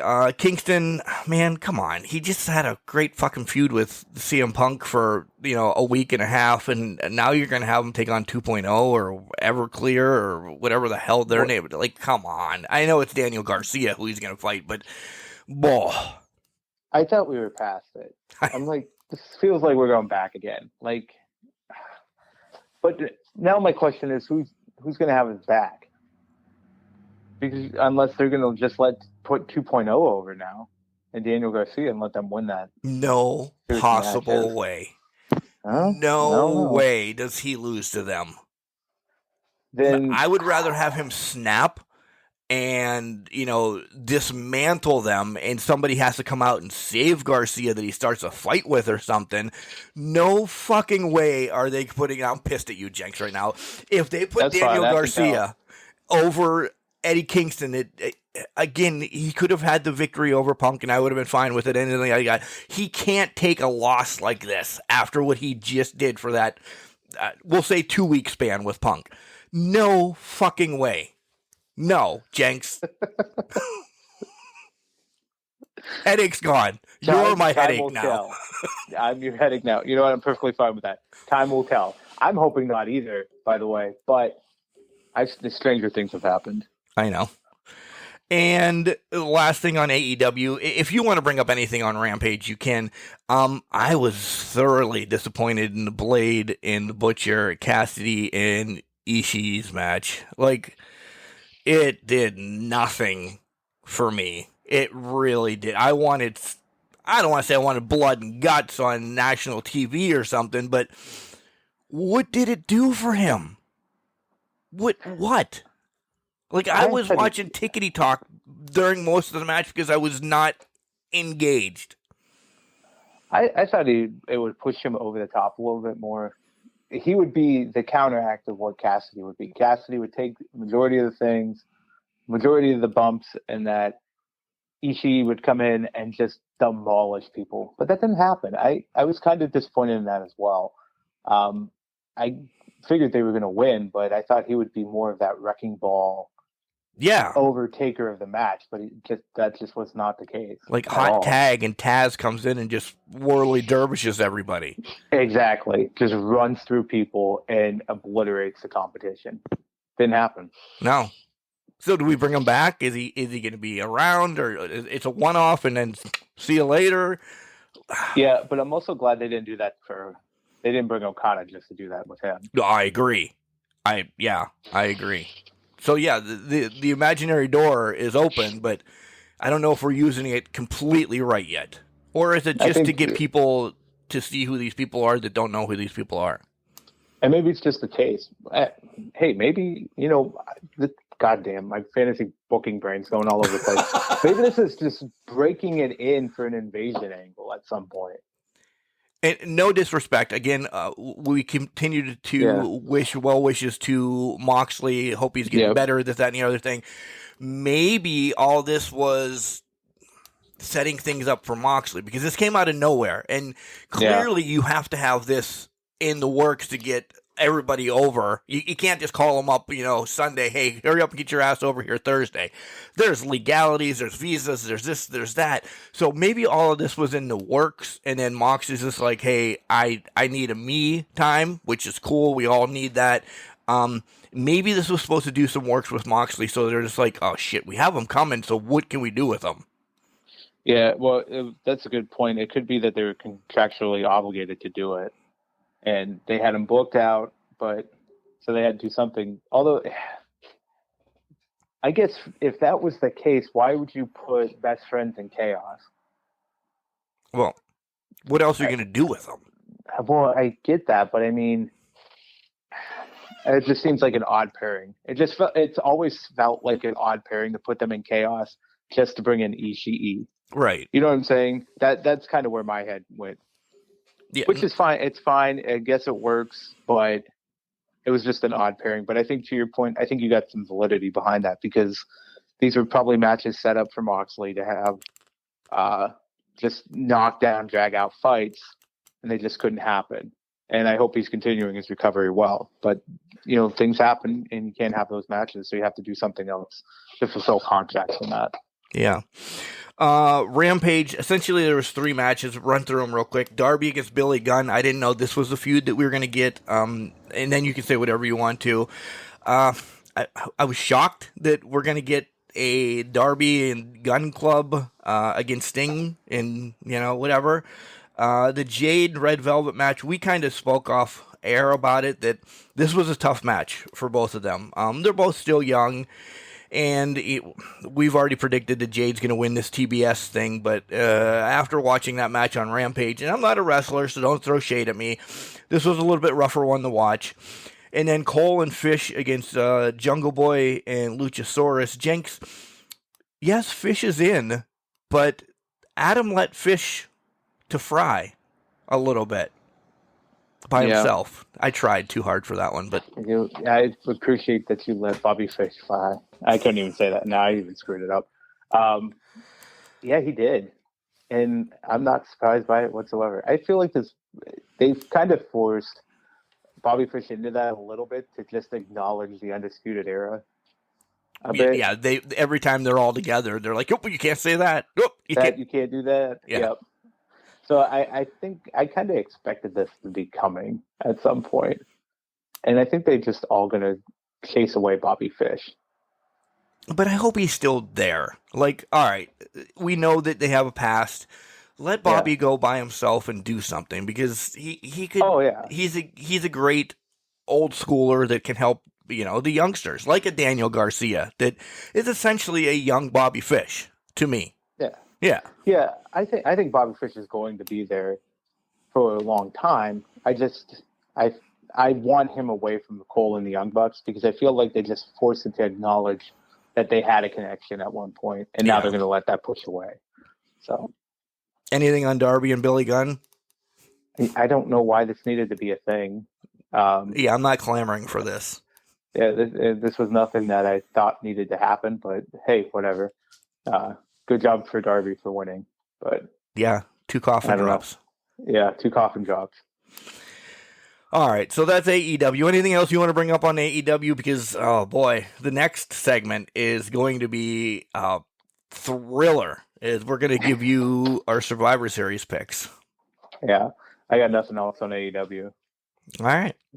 We're going to take a break. Guys, go get a drink.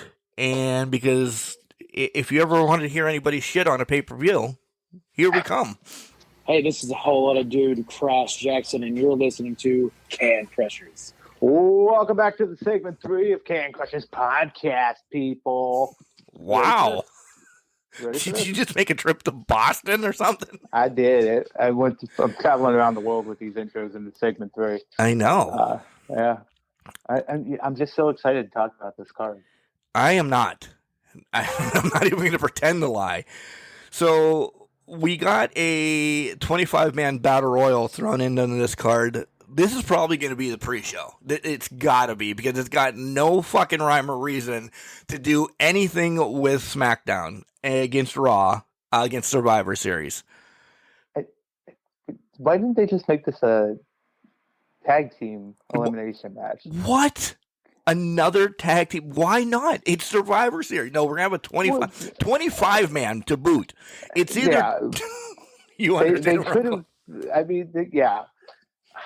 I don't know. It was thrown together, but you know what? I'm looking on the bright side of things, Mark, and I believe this is where Omos and Styles start breaking up. Yeah. I think this starts putting the crack in that foundation. We are not betting anything on this at all. No. Because, one, I don't want to lose my 6-pack that I have coming from Full Gear. But we'll do a friend bet. Almost wins this, hands down. This is just so he can win something. And I think he, at some point, has to throw AJ over. He's got to from behind. I don't think it's going to be like a handshake at the end and we both win or anything like this. It's Omos and Cesaro, Omos and somebody get together and throw AJ out, because AJ's going to have a big... I mean, this is a battle royal. It's not a Royal Rumble. So it's going to be something, yeah. He tries to clothesline Cesaro, he ducks, and he hits AJ over the top rope. Something like that. Okay. I could see that. The other thought I had was it was going to come down to AJ and Omos, and AJ tries to convince him to go leave the ring, and Omos just throws AJ over. Okay. Was the other thought I had. So I like both scenarios. Yours is probably more likely. Yeah, because it's an accident. We're still on that accident phase of this feud that's building up. Or AJ dumps Omos because he's running at him. All right. I could see that too, but I'm still picking Omos. I think Omos is going to win this thing. Yeah. The Raw Tag Team Champions against the Usos. There's no way the Usos... This is going to be a Bloodline pay-per-view, folks. They're going to win. I don't see RK Bro losing. I mean, winning. I was going to get confused there. Which one are you picking? No, I'm taking the Usos. I'm taking the Usos too. We got to start seeing RK Bro break up here at some point. I think it starts here because the way this has broken down and the way they've been talking the past month, Riddle's been sticking his nose in other people's business to help them out. Randy doesn't want that. Right. So I think this becomes an extension of that to an extent. So I agree. Yeah. Not that there's a tag team that can take the titles from them, because there's no flipping tag teams in WWE that's a legit tag team. When do they lose the titles? Maybe within the next 2 weeks on Raw. But who takes them from them? Like, if we're starting the AJ Almost thing, almost, or whatever. It's almost. Yeah. If we're, that's how much I care about him too. If we're having them who started their feud, they're clearly not coming back at the tag. Who the hell are we going to get put together? Is it going to be, and I get ready, is it going to be Garza and Carrillo? Well, they're on SmackDown. Oh, they're on SmackDown. That's right. Yeah. Good. There you go. Yeah. Who wins the Raw champion? Because there's not a goddamn tag team on Raw. Well, yeah. I mean, it's going to be either the Street Profits or Alpha Academy. There's no one else. That's what I said. There's no tag teams on Raw. Again. Yeah. Unless they do a makeshift one like they've always seemed to do, which wouldn't surprise me one damn bit. No. But. Now we get the Intercontinental Championship match against Damian Priest. Shinsuke against Damian Priest. They're going to... Damian. Yeah, because he's getting pushed so much. Yeah, they'll sacrifice Shinsuke for Damian here. No way. No, there's no way around that. So... And again, is this a crack where Boogs is going to start turning on because he wants a title shot? Does he turn on? Is this going to be the pay-per-view of breakups? Essentially is where I'm getting. Because that's, in these lower tier matches, it's all about somebody's got somebody with them and they're not going to be together much longer. It could be. I don't know if Boogs does anything here to Shinsuke. I think it could come down the line. I don't think it's here, though. Okay. But we both have Priest. Yeah, we both have Priest, definitely. In the Raw Women's and SmackDown Women's Survivor Series, you have Bianca Belair, Rhea Ripley, Liv Morgan, Carmella, Zelina taking on Sasha, Shotzi, Baszler, Natalya, and Toni Storm. I don't want to say I don't care, but there's only like two names literally that can carry this match, and it's Sasha and Bianca. And you have the whole dissension on the Raw Women's, and you have Shotzi and Sasha hating each other. So there's going to be like a one sole survivor, and it's going to be Nat. So I'll give it to SmackDown. I don't know. Okay. I'm actually going to go Raw here. And I think Shotzi costs Sasha, and I think Bianca and Liv are the last two standing. You're pushing Liv for the title shot. I know it looks like they're pushing Tony too, but I think Liv has been getting more significant push. I think Liv outlasts with Bianca. They won't pin Bianca unless it's like a disqualification and count out or something like that. But I think Shotzi turns on Sasha at the end. Okay. Yeah, because they shook hands, and then Sasha gave her the backstabber right off the bat, which exactly was perfect. Team Raw, which is Seth Rollins, Finn Balor, Kevin Owens, Austin fucking Theory, and Bobby Lashley, taking on Drew McIntyre, the King Woods, Jeff Hardy, Corbin, and Sheamus. You can go first this time. Let me go with what I think is going to happen. I think SmackDown's going to win, and I think Drew McIntyre is going to be the sole survivor. what I hope doesn't happen is Austin Theory somehow ends up being the sole survivor of this match, because I feel like that's just what they've been booking for this entire time. Yeah. He just shows up randomly with the Mysterios after they get beat down. So I hope that doesn't happen. But I think it's SmackDown and it's McIntyre. And this match itself had a horrible build-up of the Mysterios were on it. Bobby takes both Mysterios out, just beating their ass. They had to get 2 people to fill in, one now being Austin Theory, and then you have a build-up on SmackDown that you didn't have enough people, and then Corbin has to fight Sheamus to see if he's on the team, and they didn't have an idea of how to put this together. This is why, going back to the old school Survivor Series, you have Drew McIntyre. All right, we're naming Drew McIntyre as your captain. Okay, boom, You're the captain. Pick 4 of your friends. Yeah. Well, him picking Sheamus then makes sense. They have a history. Him picking the King, Xavier Woods, makes sense because there's a history. I don't care who else he picks. Yeah. There's 4 good guys on this team and Happy Corbin on this team. It would never have gone that way. Hulk Hogan didn't pick the Iron Sheik to be on his goddamn team. These Survivor Series matches just don't make sense. I know it's now Brandon, whatever, but Xavier, again, I'm going to go back to this. Xavier, Raw, 2 months ago. Drew, Raw, 2 months ago. Sheamus, Raw, 2 months ago. Hardy, insignificant. Corbin just won $30 million. Again, insignificant. They're fighting for SmackDown, where they've been on Raw for 4 fucking years now. Stop. Nobody cares about who wins, Raw or SmackDown. Let it just let it be a friend picking his friends fighting. Yeah.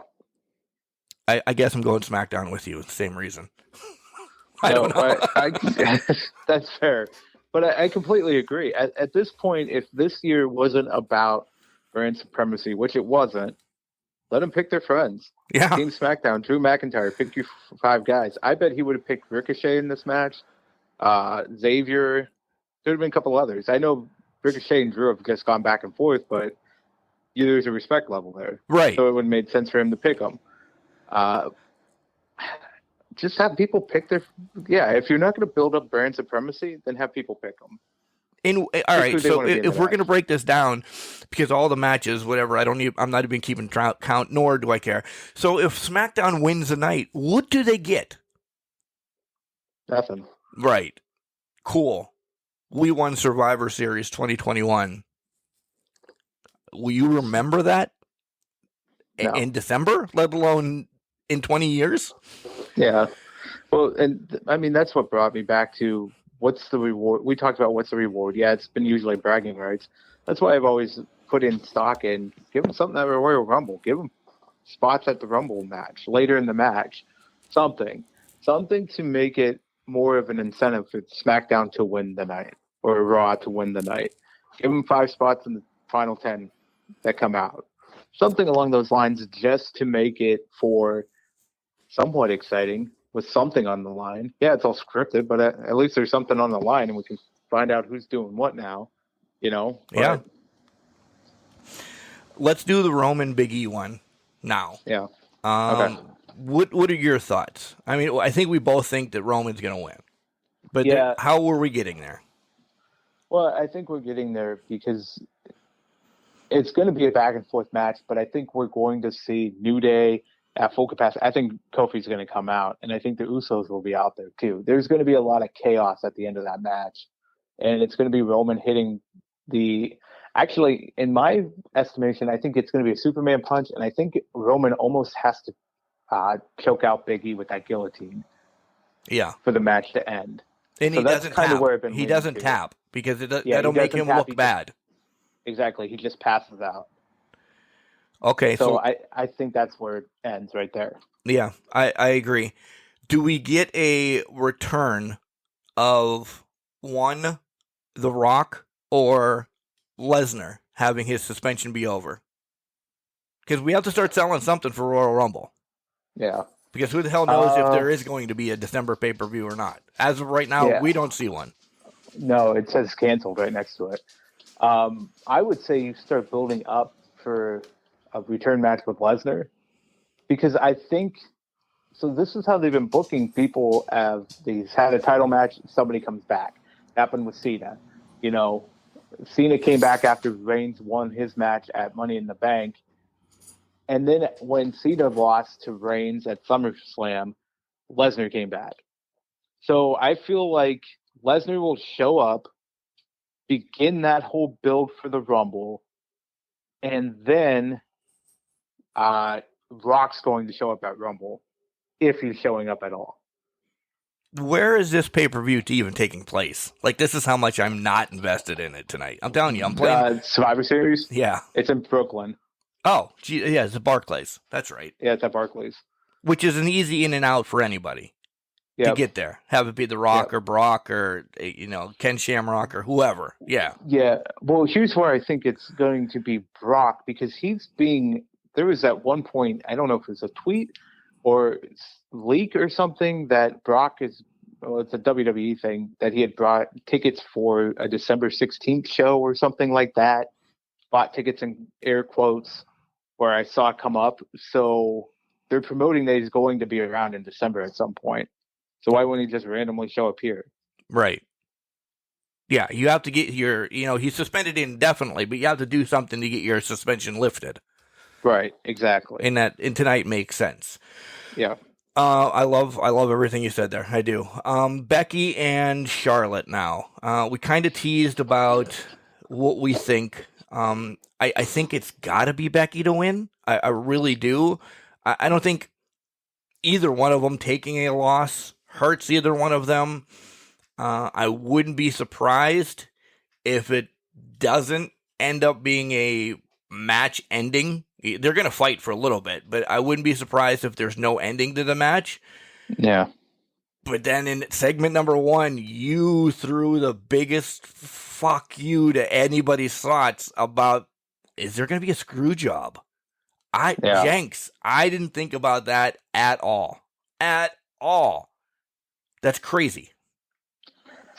It's crazy. It's crazy enough to be perfect to happen. Yeah.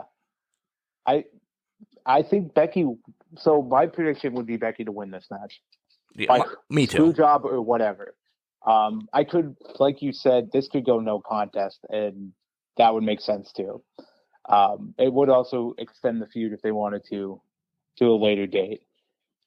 Screw job wise, I guess I don't think they would be as blatant as Montreal was with the sharpshooter being applied. Becky's not going to put a figure 4 or figure 8 on. Maybe she is.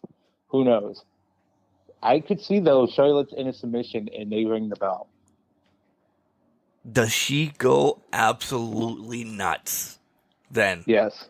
Oh, I agree. I would agree. And then she goes absolutely nuts. She does whatever. I'm sure she runs backstage and just blows up Vince. And tomorrow she gets released. Like, do you think Charlotte is thinking about that? Like, I'm in bad graces right now with WWE. At any point, they could fuck me over because Vince is all about one thing. Vince. Yeah. I don't know. You know what? I don't want to say that. I think it's crossed the conversation path of her in her inner circle at some point. Something sketchy could happen. Wow. But I don't know. I feel like they believe they wouldn't cross that path, though. That's what I'm thinking. Exactly. Yeah. Like they're not going to do that to me. I am, and again, I'm Charlotte Flair. But then again, 24 years ago, I'm Bret Hart. I'm Bret Hart. Yeah. Am I saying it's going to happen? No. It's still in the back of my mind, though. And if it's the last if it's the last match on the show, that's a perfect scenario for it to happen. Yeah, because you do it, boom, You know when it's going to happen, and you cut the feed. You don't let her make the WCW sign or the essentially AEW. AEW. Yeah, I know. She's not going to do WCW, but yeah. NWA. But yeah, NWA. Can she spell out Impact and real quick? Maybe. I don't know. I know I can't. So no, Charlotte's more athletic than I am, certainly. So she could probably do it. But I don't want to say it will happen, but I think it's on the table. And I think if they're going to get rid of her, well, what better way to have cause to release someone if you screw them over and they go absolutely ape shit on the boss? Yeah. She's spitting on Vince. Vince isn't even going to come out. It's going to be... Oh, Vince isn't going to come out. But I don't know who would come out then. Stephanie. You think Stephanie? Yeah. Why not? I don't know. If they start this match with Stephanie anywhere in that arena, like out in with the fans and that, I'm calling you, and we're FaceTime watching this whole match together. We're watching this whole thing because there's something going on. Because why would Stephanie be out there? Right. I can't believe I didn't think of this. Because it's Charlotte Flair, and that's why I didn't think of it. Yeah, and honestly, it didn't cross my mind until this morning. And I'm sitting here prepping for this show, and I'm looking at the card, and I'm like, they could screw her over here. There could be a whole screw job here. That's crazy. Crazy to even think about that. 24 years later. And like you said earlier, what a hell of a way to get the internet talking. And then Monday rolls around, they release her for what she does afterwards. Which would be... You just brought in millions of viewers to Raw. Oh, yeah. Even though she's not on Raw. You brought in millions of viewers this week with that one action. Yeah. You're getting your B show maybe back up to the A show. Yeah. And then 90 days from now is essentially Revolution. Yeah. Where she makes her debut. Yep. She's trying to do it. So she makes a debut at Revolution. Well, we could book that out and say, what if Britt Baker has another match with Tay Conti or something and somebody takes her out? Yeah. Wow. Things to think about, folks. I didn't think about it. Jenks brings it to the table. That's amazing. So for a mundane wrestling week, we fantasy booked the shit out of that. And I forgot what the title was, by the way. Yeah, I totally forgot it too. Yeah. You know what? Seeing is believing. It was something about that. Yeah, Seeing that's is good. Believing. Seeing is believing. Because we'll see what the hell we're going to get on Survivor Series. Jenks, so you have any... Go ahead. Well, my final thought is this is how much free time apparently I've had this week that I've been able to store this up and just create fantasy book the shit out of a lot of things. That you fantasy booked the shit out of everything. I know. We have 2022 in the bag. Done. I have no life, people. So what else is on your docket for this week? Thanksgiving, I'm running in turkey trot up here in parts unknown. Are you? Yeah. Good for you. Got signed up, so doing that here in the upcoming on Thanksgiving morn, and that's about it. Short work week, and the niece is over again, but this time she's off of school, so nothing too crazy going on. Are your cohorts of the 40-year dash running with you? Sir Codith is. Is he? Yeah, we couldn't convince Moochie to, but imagine that. Yeah, Cody is. My sister's going to run too. Her coworker, so we'll have a good group out for it. Yeah. Are you up to anything? Yeah, but I have one more. I'll tell you mine. I have one more thought. So Cleveland doesn't like the Guardians, huh? Just Stadium does not like the Guardians. The gods don't like the Guardians since they dropped the logo on day one of the opening of the team shop. Right. Trust me, it's not just Cleveland. No. She is not a fan of this either. So you should have seen the text I'm not a Cleveland fan, and I think that it's horrible. The Wing G is the worst logo I've ever seen in my life. Yeah. I could have made that in Microsoft Paint, I think. Right? I know. So my week is built up on Thanksgiving. I don't have a short work week. We work every day this week, which is fine. We'll be able to leave early. My big to do is it is Tattoo Wednesday. I get another new logo or two slapped on the old arm. Oh, nice. Not sure which one she's bringing. No, I don't know. I was gonna say. Yeah, she told me that I'm not allowed knowing this time. See, I was gonna say because you mentioned that before that you don't technically know which one she's going to do. The only I asked her. In the chair. I asked her because I knew I was going to see Chelsea. So I said, "Can you please get this one done? Because I know I'm going to see Chelsea, and I want her to see it, and I want it autographed." She's like, "All right, but we won't. You know, you're not allowed doing that anymore." I picked the ones, and we're going to go and everything, which is fine because it's looking amazing. I do know. I'll tell you what's in the hopper to do. I have Sasha. I have the Blue Blazers, Phoenix. I have Bailey when she was good, that little circle girl. Okay.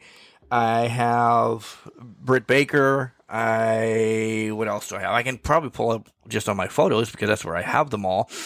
So I have a lot to go. And let me find. Oh, I have the DX logo. I have, Mick Foley's happy face with blood all over it. I have the M from Mercedes Martinez, which is my cousin. Right? I have the Horseman. I have Hot Rod. I have Macho Man. I have the Parts Unknown Seawolves new logo that I want on me. Some other baseball ones. Stone Cold and Starman from the very first wrestling game ever. Okay. So, is it Snow Wolf or is it just the Seawolves logo? It's just the Seawolves one. Okay. Not Snow Wolf. No, not Snow Wolf. This is a new one with the bandana. I almost went old school one when we were all there, but this one is more fitting for what's on my arm. It's more caricature. At least I'm not doing Howling Wolf. In a bucket. True. Or Crack Wolf. Or Crack Wolf. Just the mascot. Right? Yeah.